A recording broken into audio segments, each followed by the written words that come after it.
আসসালামু আলাইকুম ওরহমতুল্লাহ। আজকে আমরা আলোচনা করব মহামান্বিত মাহে রমজানের শেষ দশকের ফজিলত এবং গুরুত্ব নিয়ে। মাহে রমজান তাকওয়া অর্জনের মাস, মাহে রমজান আল্লাহর নৈকট্য অর্জনের মাস, মাহে রমজান মুক্তির মাস। আল্লাহ তাআলা এই মাসকে সব অর্জনের মৌসুম বানিয়েছেন।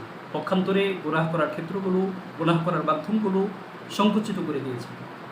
সম্মানিত দর্শক মণ্ডলী, এই মাস এত এত মর্যাদাময় এবং গুরুত্বপূর্ণ হওয়ার অন্যতম কারণ হলো এই মাসে আল্লাহ তাআলা মানব জাতির পথপ্রদর্শক কোরআনুল কারীম নাজিল করেছেন।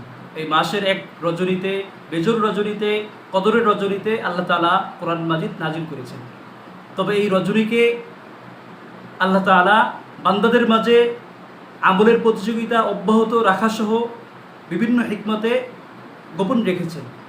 এই রজনীকে হাজারো মাস থেকে অধিক উত্তম ঘোষণা দিয়েছেন। তাই তো আল্লাহ রসুল সাল্লাল্লাহু আলাইহি ওয়াসাল্লাম অন্য সময়ের তুলনায় শেষ দশকে এসে এই রজনী অনুসন্ধানের জন্য আমলের মাত্রা বাড়িয়ে দিতেন। সহিহ বুখারীর 2024 নং হাদিসে বর্ণিত হয়েছে, কারণ নবী সাল্লাল্লাহু আলাইহি ওয়াসাল্লাম ইদা দাখালাল আশ শাদ্দা বিজরাহু ওয়া আইকাদা আহলাহু ওয়া আহইয়া লাইলা। আল্লাহ রসুল সাল্লাল্লাহু আলাইহি ওয়াসাল্লাম যখন শেষ দশকে প্রবেশ করতেন তখন খুবই উদ্যমতার সাথে রাত্রি জাগরণ করতেন এবং তার পরিবার পরিজনকেও রাত্রি জাগরণের প্রতি উদ্বুদ্ধ করতেন। শুধু তাই নয়, এই মহামান্বিত রাত্রি অনুসন্ধানের লক্ষ্যে পাওয়ার জন্য আল্লাহ রসুল সাল্লাল্লাহু আলাইহি ওয়াসাল্লাম এই শেষ দশকে ইতিকাফ করতেন, মসজিদে অবস্থান করতেন। সহিহ বুখারীর 2025 নং হাদিসে বর্ণিত হয়েছে, কানা নবী সাল্লাল্লাহু আলাইহি ওয়াসাল্লাম ইয়াতাকিফু ফিল আশরিল আওয়াখিরি মিন রমজান। আল্লাহ রসুল সাল্লাল্লাহু আলাইহি ওয়াসাল্লাম রমজানের শেষ দশকে ইতিকাফ করতেন। এমনকি তার উম্মতকে শেষ দশকে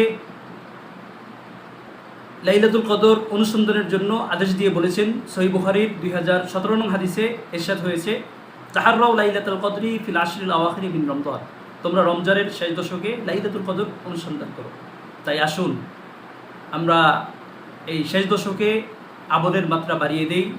আমাদের দুনিয়াবি কাজকর্ম থেকে ফারেক হয়ে কাজকর্ম কমিয়ে এনে আমরা আমলের প্রতি মনোযোগী হই। আল্লাহ তাআলা আমাদেরকে সেই তৌফিক দান করুন, আমিন। ওয়া আখিরু দাওয়ানা আলহামদুলিল্লাহি রাব্বিল আলামিন।